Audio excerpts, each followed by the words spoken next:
We have three webinars today based on this topic and the launch. So this is for the European and American friends in all parts of the world. And we would like to explain a little bit why is this topic important and what we're doing in EQUAA. So this is a part of a project that has been has been doing EQUAA the last year, and now we're ready to launch it. So we'll start off by saying why it is important, and finally we will finish the webinar explaining about the project. So we'll start off with a very important question, which is the topic of this webinar, which is why is it important to measure soft skills? Why are soft skills important? And why should education institutions worry about them? So Danza, I don't know if you can comment on this, and we'll start off doing some questions to each one of the panelists.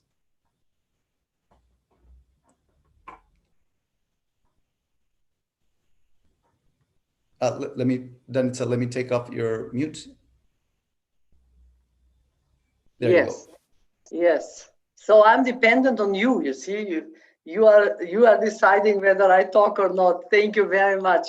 I'm very, very pleased to be here, and greetings from Slovenia and greetings from Siemen, that I lead the Association of Management Schools. From before it was Central and Eastern Europe, now it is like from, we say, rising economies or dynamic societies, and of course from Blitz School of Management that I'm presiding.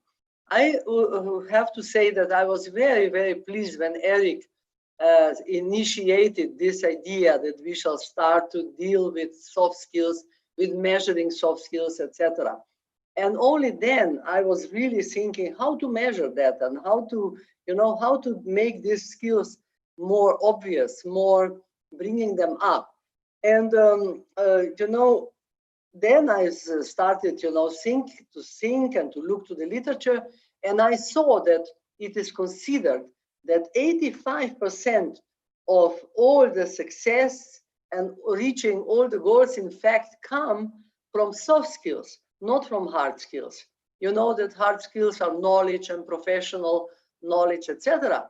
But soft skills are the emotional intelligence, the team development, the growth mindset, the adaptability, the work ethics, the openness for change, flexibility, especially active listening, and observation capability and empathy.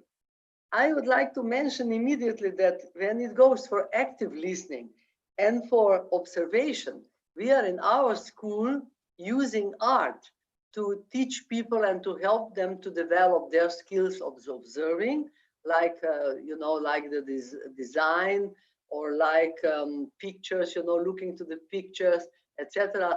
By that, people start to say after such a course that they are looking completely different to the paintings than they did before. And also concerning the music, you can learn from music how to become a better listener. That it's not only the noise, which is the first degree of listening, but that it is really, the last stage and the best one from of listening skills is putting yourself in the shoe of somebody else, and then only you are really listening. So lately, I noticed that we are very much talking about so-called collaborative skills. Just in this COVID period, I hear so often about collaborative skills. And of course, I have to say also about reflective skills and transformational skills. And so we, when you put all these skills together, then you see that like reflective skills, they can be internal, being aware of yourself, authenticity, or external ones, looking from up down.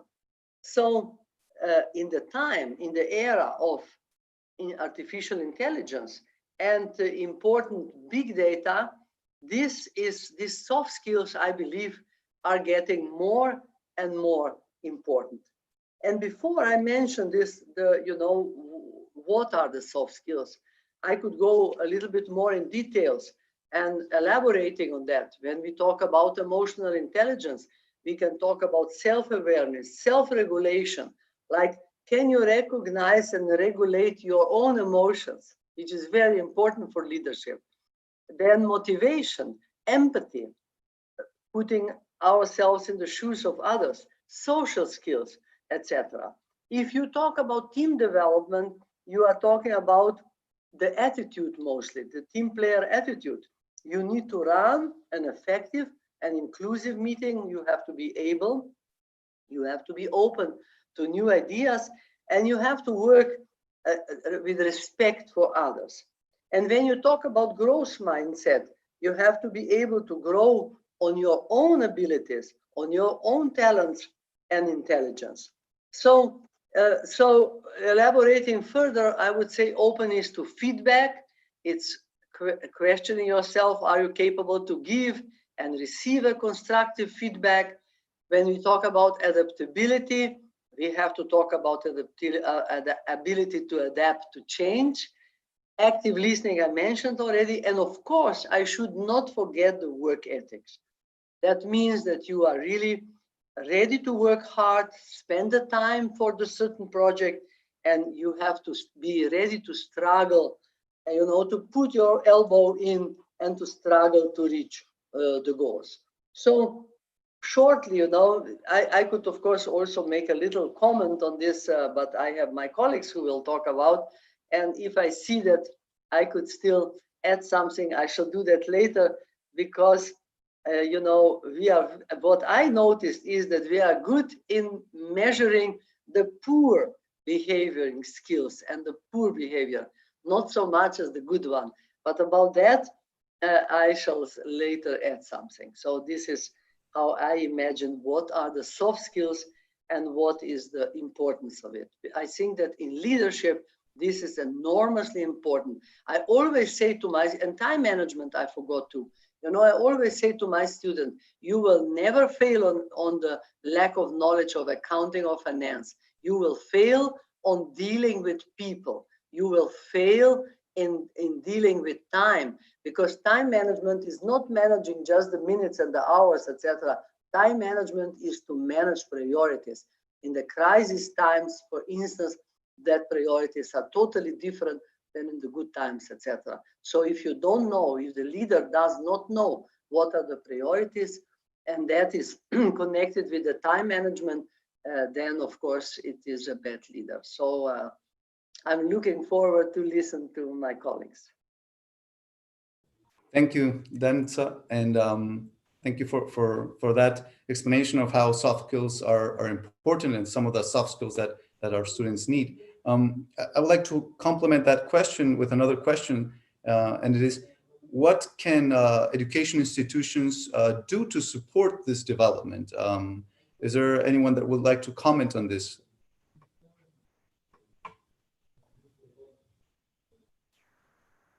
I can, if you would like to. Of course. Eric. Please. That's actually part of my small presentation. Good afternoon, everyone. Before I go on, I'm Elena van Zyl, and I'm also very pleased and privileged to be part of this launch of INVICTA. Personally, soft skills for long years is a very big passion of mine, and one of the programs that we offer here at our business school is very much focused into that. I hope wherever you are, that it's warmer there than in South Africa. It's quite cold here at the moment. We really have a very cold winter, but that's good for the rain later on. Nevertheless, Eric, I think what higher education institutions must do, and not only business schools, I'm now referring to the general responsibility of higher education institutions, is we will have to get to a point where we're using problem-based learning much more. Because when we apply problem-based learning to the fullest sense of the word, then also as an automatic outflow of that, we will have the development of soft skills, because that's one of the things of soft skills in the education of students, is that they almost must develop themselves in the process of developing these soft skills. But we also must give them or generate the environment to get to that process of development. So problem-based learning and experiential learning is, for me, of utmost importance. So we say it now for many years already, but the days are really over from standing in front of a class and literally blah, blah, blah, blah. The role of facilitation and solving problems is becoming much more important.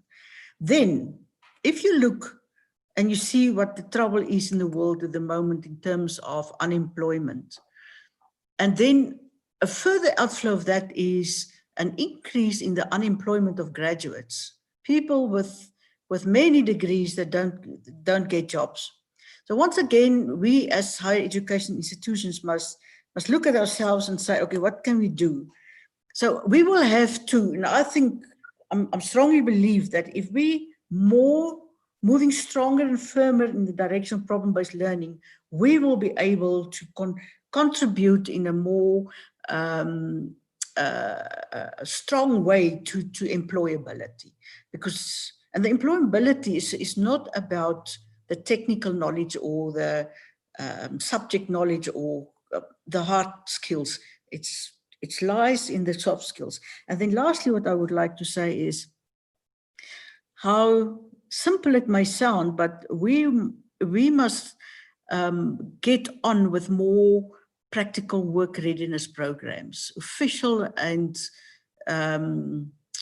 almost compulsory work readiness programs for our students. I think then we will attract and get more exposure to the soft skills in our tuition of students. So that's my contribution. Thanks, Eric. Thank you, Elena. So you talked about the importance of having good employment rates by universities and that students are able to get good jobs. So that leads us to why this is important for companies as well. So I don't know if Miguel can complement and say, why do you think companies, and when we talk about companies, we're actually talking about people within companies because they are the ones that hire.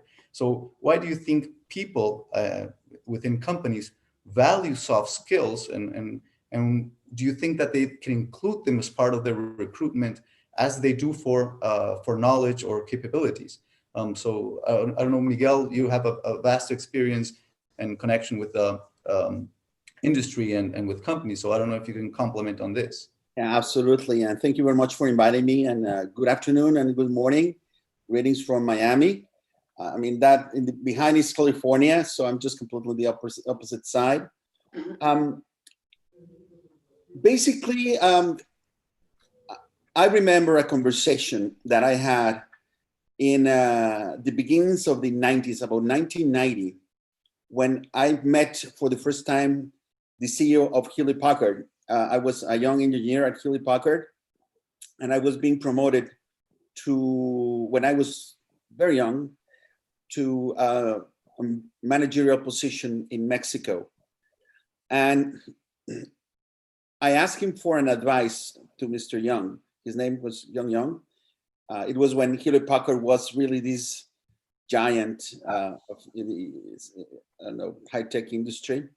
And he told me one very, very interesting lesson. He said, Miguel, as you may know, we hire people here because of what they know. But most likely when we fire people is because of their behavior. Okay? So always watch out your behavior and the behavior of your employees. And let's just start the obvious. What we call hard skills, soft skills, are really the hard ones. Why they are the hard ones? First and foremost, because the foundation of most of the soft skills should come as part of the formation at the family circle, at the social circle. Second, because most of these soft skills, they take time to develop.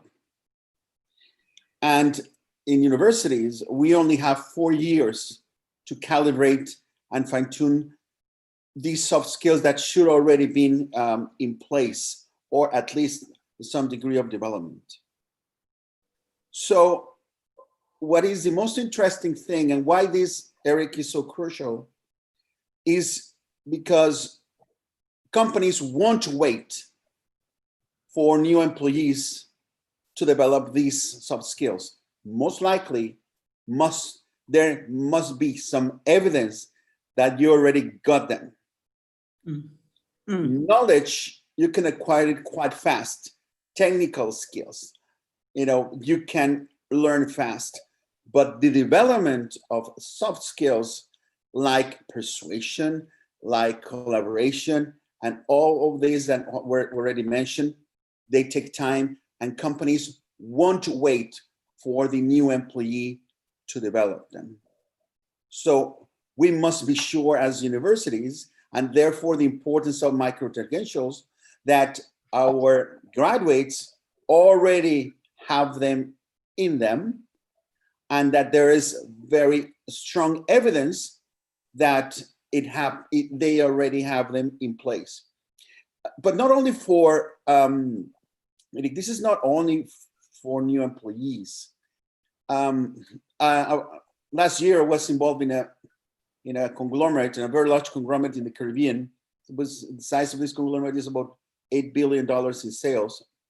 And they asked me to do a very interesting project, which is, because we want to develop the next management generation of managers.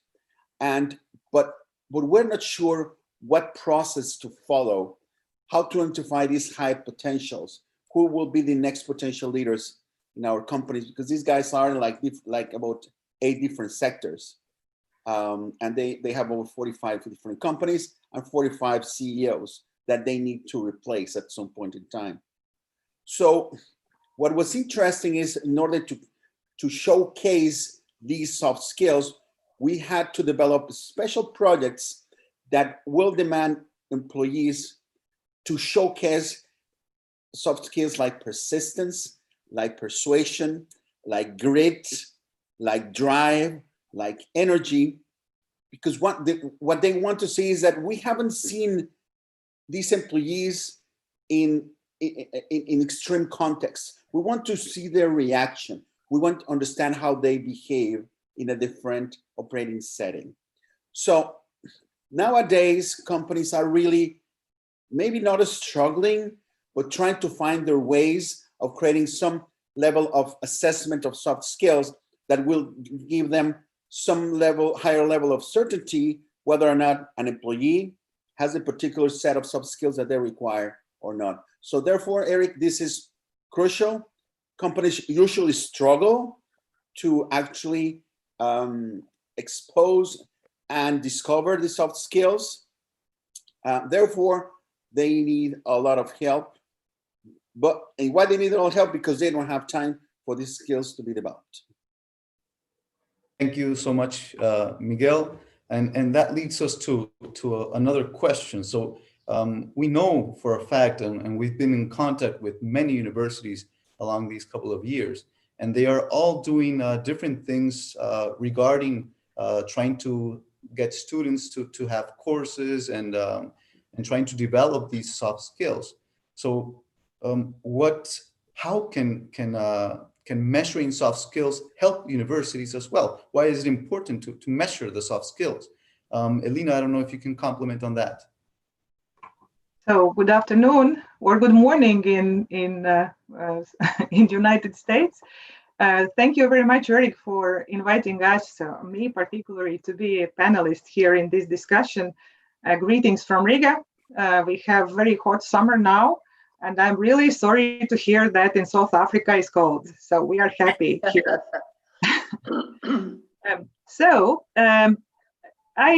Already a lot has been said, and I'm 100% agree with Danica that soft skills predict success in life. That was said by Nobel Prize winner 20 years ago by James Heckman. He said that this is most essential skills, soft skills. But still there is discussion that there is a very tiny border between soft skills and hard skills, because this is very, very tricky to separate them. Usually, soft skills and hard skills are used together, because soft skills give plasticity to the hard skills that we teach to our students, that companies require. And that's why there are different approaches how universities are trying to evaluate and measure soft skill development for students. And traditionally, we as schools are really well-oriented and organized to evaluate hard skills. And for soft skills, this is really, really difficult for us to evaluate and so how the soft skills are developed. And basically what we should say that the individual itself plays fundamental role in development of soft skills, because he must be first aware of skills that the person are able to be active and apply in different ways, and they should be able to improve these competencies and skills. So, and what else should be said, that soft skills cannot be developed only in university. Usually those soft skills belongs to lifelong learning programs, because majority we can give in university, but still these soft skills can be developed during whole life of individual, and this is not enough to give the basics in educational institution, because a lot of soft skills are developed in professional experience during the life. Yes, this is always the question how we can measure, and universities and schools are doing different approaches. Basically, then students are enrolled in university, we are measuring some particular skill set, and then later on during different study subjects, also in problem-based learning and different other ways, we are trying to develop soft skills and measure how these skills are developed. And this particular new product, which is developed by EQUAA, is very important, because as far as we know, that new technologies are very powerful tool for evaluation and development of soft skills. So, and I believe that that new product, which is developed by you, which we are calling INVICTA, is really up to date and very valuable tool for us to be involved in universities and to give us possibility to measure soft skills and even more to develop new ones. And I'm really looking forward to this software to be able to use it and see how it works in real life. Can I add something here? Yes, please go ahead, Danica. I was thinking and talking with my husband and with my colleagues, professors, about measuring. We all agree that it's very difficult because it is perceived as to be impossible, because numbers are more related to business. So what we think is that it's impossible to measure it in absolute numbers, but in relative you can. But you also need the metrics for this, or you also need it. And so we can define specific behavior. We can build a metric of each of these behaviors, showing several levels of development, introduce these behaviors to students, and measure regularly the development. So I think that as what I mentioned already before, that every teacher can measure primarily poor behavior like unsafe work, lack of teamwork that we do in our school too, failure to meet the deadlines. This is very, very easy. Then a separate grading system in order to be able to measure and communicate to students. And elements as preparing, that is what we have to do, preparing the quality of work, attitude, productivity, collaboration, etc. So it is possible. And I think it's very good because we can help to HR people then with this because they are talking with business. They are talking, I mean, business, you know, they need, the HR managers need more strategic approach. I'm always telling them, learn more about what the other business people are doing, because you need to be a real partner. And if you want to be a real partner, you also need to know something to measure, to count, to, you know, to be strategically thinking, etc. So I shall be very happy to hear from you, Eric, because you were working more on that. What is your contribution and your ideas about measuring you know, the soft skills? Well, If I may contribute here, that Yeah. I 100% agree with Danica. So, but still, there's always the question: is there a possibility to create so-called shopping list, a list of soft skills, which will be needed or which is not necessary to have? And the trickiest part is that soft skills, we cannot create such a list, and that those skills are pretty diverse. And then we should agree on the list which could be measured. And that's again something that is very important in this situation. Eric, can I add something? Please, Elena, go ahead. Just to latch on what Elena have said now is, you know what, I agree with her to compile a list of soft skills. I mean, that's almost an impossible task. But what I've learned from COVID, the COVID pandemic, and what it does and did to how we had to adapt to, I mean, that was almost in 24 hours that we had to adapt to a completely new order. So whilst I was preparing for this webinar, I thought about the importance of uncertainty. So we will have to get that on the shopping list of Elena, if I can put it that way, on skills. How are we going to deal with uncertainty? Because it's very clear to me that the environment that we're living in, that we are working in, is becoming more and more and more uncertain.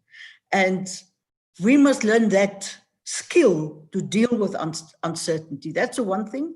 The other thing that I would like to add is that I haven't heard it yet, is the importance of mobility.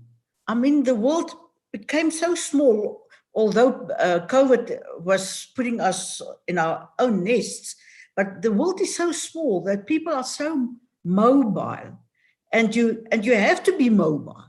So how are we going to deal with that? There are many skills that are attached to uncertainty, to mobility. So that was all that I would like to add to the shopping list, because I haven't heard it. And may I add a couple of ideas, Eric, before? Sure. Quite an interesting round. Please. If we think about this, I mean, I live between the academia and practice, because most of I used to make my living out of being a dean of the several business schools in Latin America, a professor, and then I worked for McKinsey as a consultant, and then I came back as a consultant now, and I tried to follow up the most, I would say, sophisticated firms, not necessarily the bigger ones, but the most sophisticated firms, because they kind of show us a little bit of a, it's not a prediction, but maybe shows a little bit more of foresight of what is coming next. And if I can make like a little bit of a synthesis, I think that, well, first of all, what is really a skill? Is it an attitude? Is it a behavior? Is it a practice? Is it a process? Is it a technique? The question is really open, you know? It could actually, you know, be a value if we think about it. But there was something very profound that Jamie Dimon, the CEO of JP Morgan, which is the largest, the biggest bank in the United States, said about skills. He said that no matter what, we always are looking in the bank for 3 skills in everybody. The skill of knowledge, which is a must in that sector, but two skills are critical, which is relatability. How do you relate with others, and character?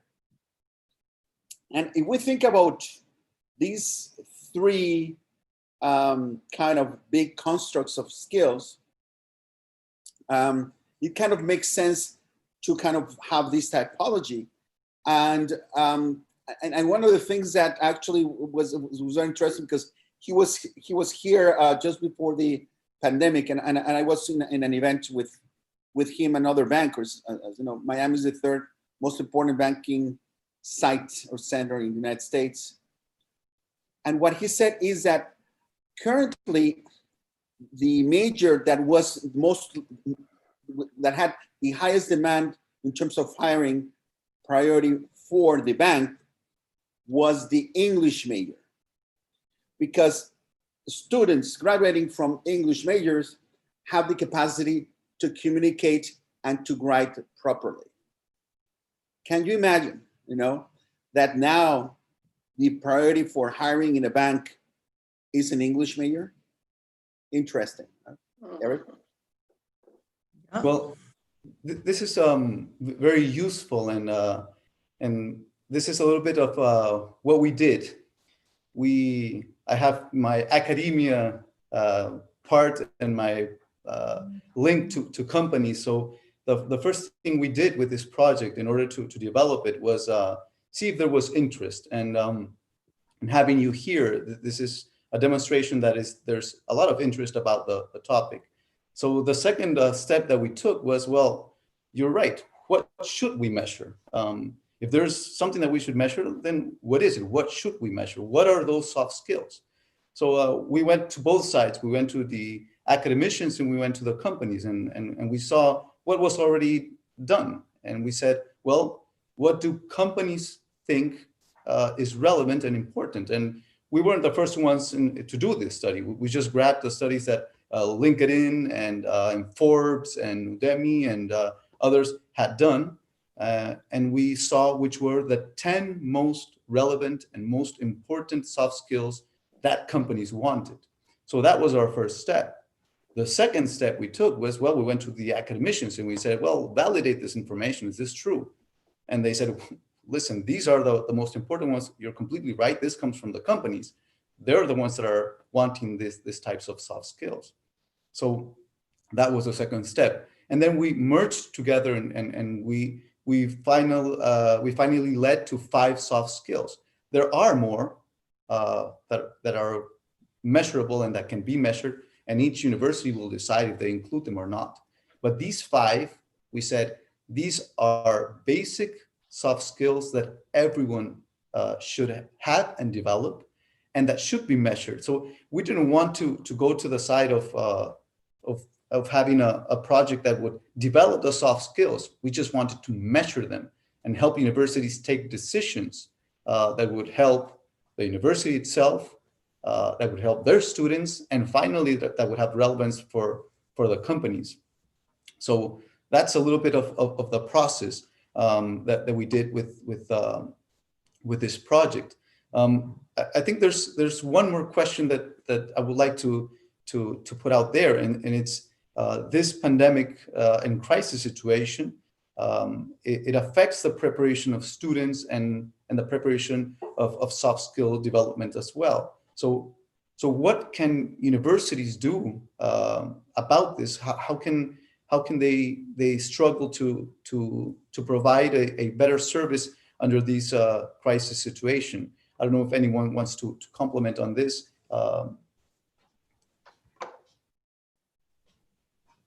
And which are these 5 skills? These 5 basic skills?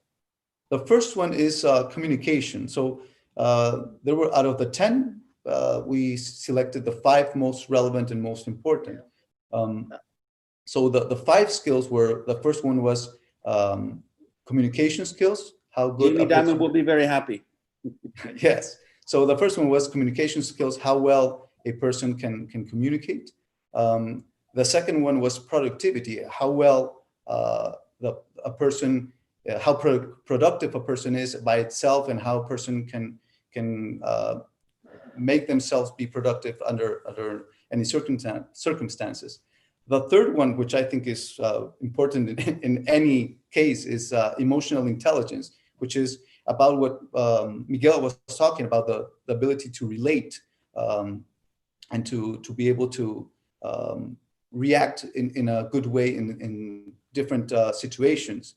The fourth one is collaboration and teamwork, which is something very necessary, not only to work well with others in the same environment, but now in the COVID terms or in pandemic or crisis situation, to be able to collaborate online and through digital ways, it's also very important.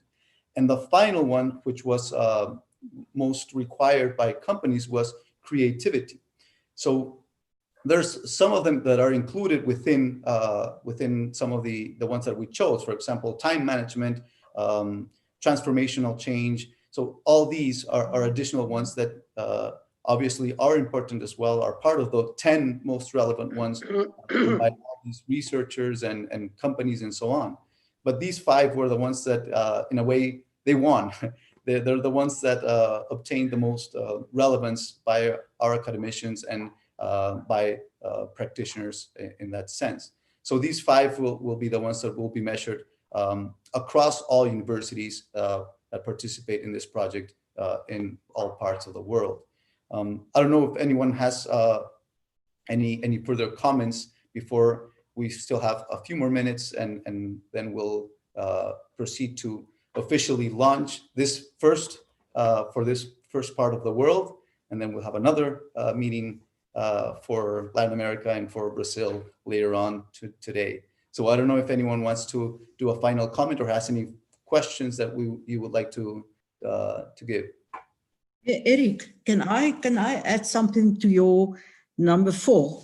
Yes, of course. Of 5 skills, the collaboration one.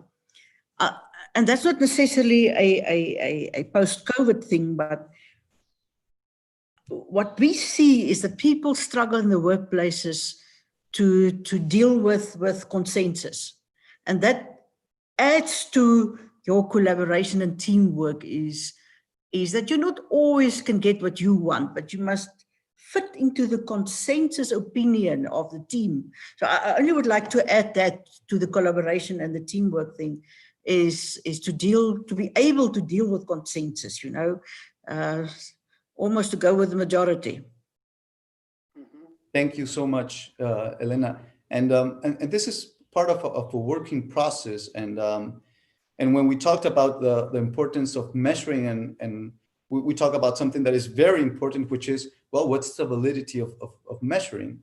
And and there are already there are instruments of measurement for soft skills. The problem is that usually they are a survey that one does, and there's a battery of questions with a Likert scale that you use.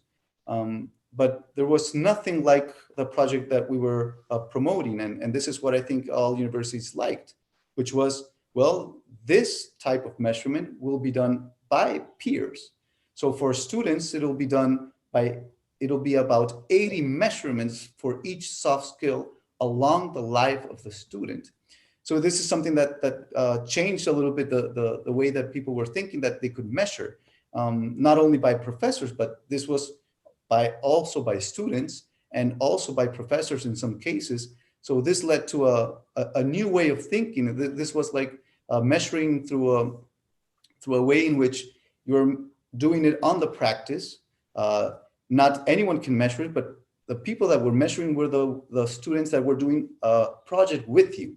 So this changed a little bit about how we wanted to provide a measurement, a valid measurement that could be useful for universities, and that they could take a chance to take decisions, to see and view also how their different programs were doing, and so on, and help out at the end the students, which is the main objective. If I may add, Eric, to what your point is, theoretically, a skill, especially soft skills, is embedded tacit knowledge. It's knowledge in action. And very highly tacit in nature. Yeah. And the only way that you can share tacit knowledge and share it from tacit to tacit is through very intense socialization. So what EQUAA is doing makes a lot of sense because it is with the peers where you mostly socialize, I'll say most of the time, and they are the ones who can actually be the witness on observance whether or not you got what you think you got in you. And not only that, it is interesting because it's as well, you add into the wisdom of the crowds, right? And that overall, in average, the kind of observation and assessment that others will have in your behavior at some point will converge. So I really congratulate EQUAA because I think that it took a very innovative, yet it was innovative, but it had to be the only approach because of the nature of the skills, which are highly tacit in nature. So congratulations, very original, but as well, very supported very well by theory. So well done, Eric. Well, it's thanks to actually to all of you and to all the people that participated. This project was it was launched in Sao Paulo last year as an idea, and so there's basically a lot of people that we have to thank for this. This has not been a lonely job. So I want to thank everyone. I don't know if anyone wants to make a final comment before we close. We're already near the end of the webinar. So I don't know if anyone wants to make a final comment before we close. You mean somebody from us? Yes, of course. Or from the public? No, what I wanted to say is that it's so nice to see that all these important skills are starting with the letter C: communication, collaboration, creativity, consensus, you know? So I would give it a name, and then you have emotional intelligence and you have productivity. I would give it the name CCEP.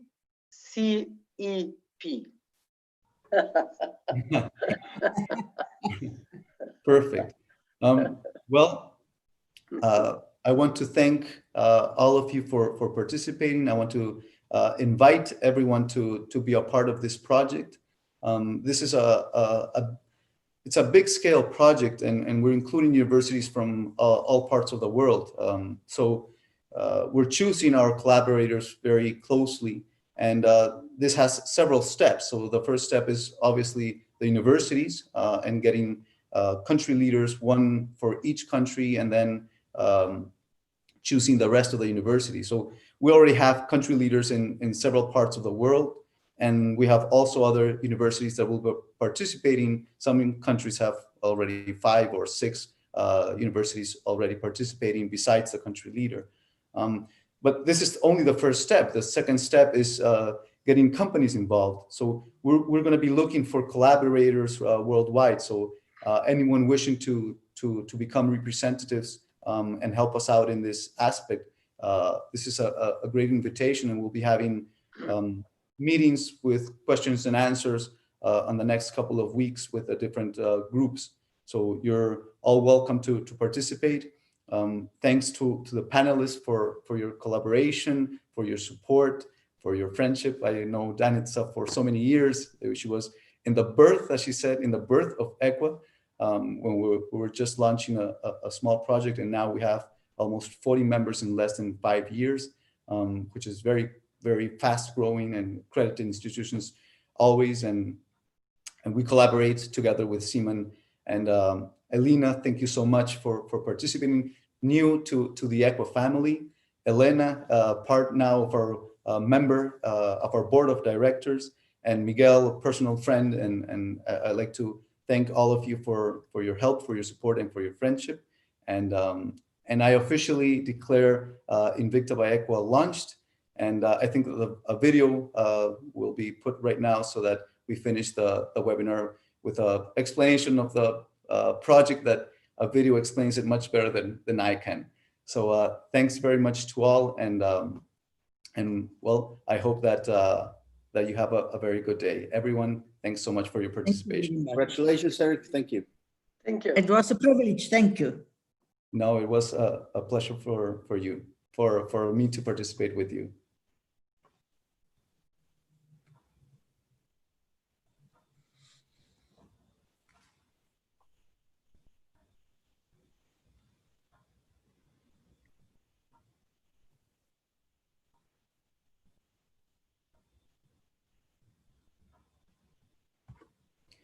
Mauricio, I think there's no audio. No, there is not. No. No music. I think there's no audio, Mauricio.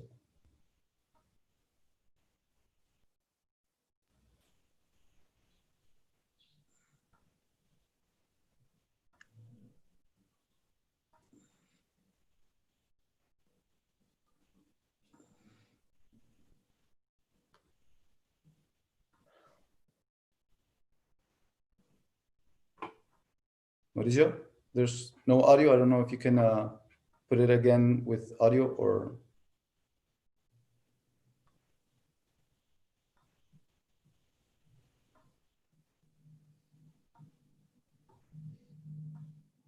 Well, you can imagine there's a little music there, so no problem.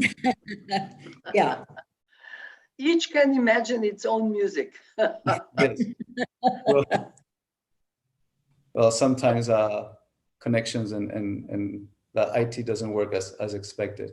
Well, once again, thank you so much, and complying, being very respectful of the time. Just 2 minutes before the promised, we finalized this meeting, and again, appreciative of your help and support. Thanks very much, and have a great day to all. Have a great night, great afternoon, and great morning to all. Thank you very much, Thank you Eric. very Take much. care. Thank you. Everyone. Thank you very Bye. much. Bye. Thank you. Bye-bye. Bye. Thanks so much. Bye-bye. Bye.